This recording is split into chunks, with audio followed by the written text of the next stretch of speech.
Welcome. It's day 3 of our July Wellness Week. This month, we are reviewing the book, The Mountain Is You by Brianna Wiest, and it explores how to move from self-sabotage to self-mastery through emotional awareness, compassion, and intentional growth.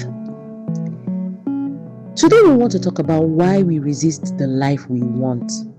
And I would like us to look at something that really surprises many people. Sometimes we don't struggle because we don't want a better life. Sometimes we struggle because we're afraid of what a better life will require. Some people are afraid of the success. Some people are afraid of the attention. Some people are afraid of the work beneath it. Some people are afraid of the life itself. It sounds strange, doesn't it? But most of us would say we want peace. We want healthier relationships. We want confidence. We want financial stability. We want purpose. Yet somehow, when opportunities to move towards those things appear, we hesitate. We procrastinate. We overthink. We second guess ourselves. Why? Brianna Wiest explores a powerful idea throughout the book, The Mountain Is You. Self-sabotage happens when our conscious desires and our unconscious needs are in conflict. I'll take that again. Self-sabotage happens when our conscious desires and our unconscious needs are in conflict. In other words, one part of you wants change. Another part of you is desperately trying to stay safe. Safety is one of our deepest human needs. Even if our current situation is painful, it's familiar. And strangely enough, the familiar often feels safer than the unknown. Now, think about someone who has stayed in an unhealthy relationship for years. It's easy for outsiders to ask, why don't they just leave, right? But leaving means uncertainty. It means grieving. It means rebuilding an identity. The familiar pain feels easier than the unfamiliar freedom. The same happens in many areas of life. You may dream of starting a business, but success could mean greater responsibility, greater visibility, greater expectations. So without realizing it, you delay taking the first step. And it's not because you don't want success, because you're unconsciously protecting yourself from what success represents. This is why Brianna encourages readers to become deeply honest with themselves. And remember, we're in July. This is the second half of the year of the Gregorian calendar, right? It's a good time for you to come back to brutal honesty with yourself.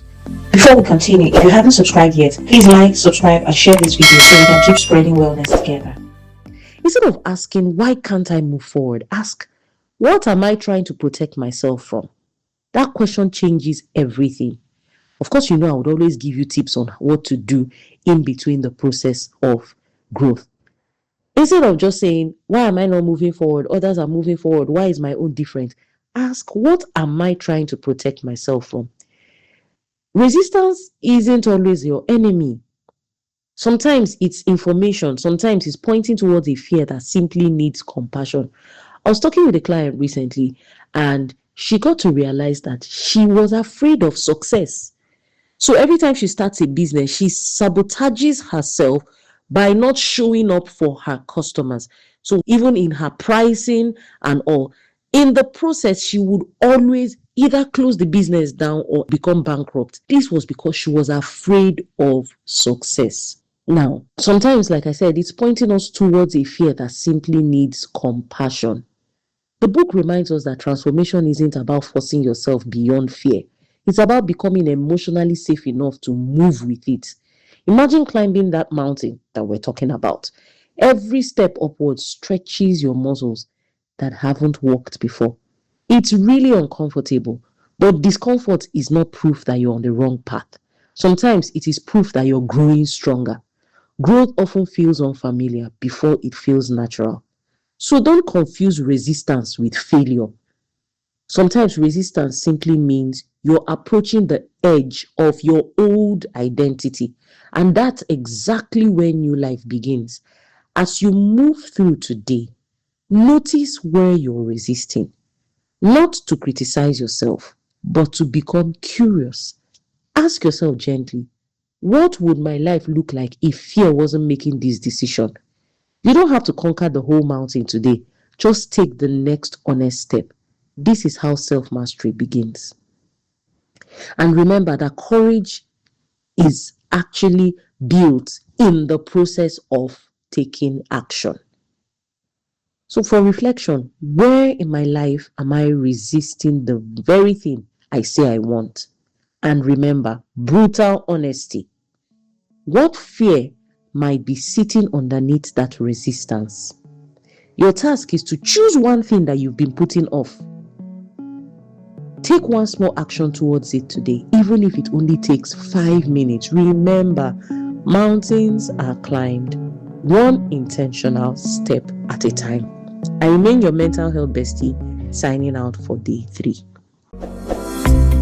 I know this video has been of help to you. Encourage us by clicking the like button. Also share with your loved one and click the notification bell. Subscribe for more info.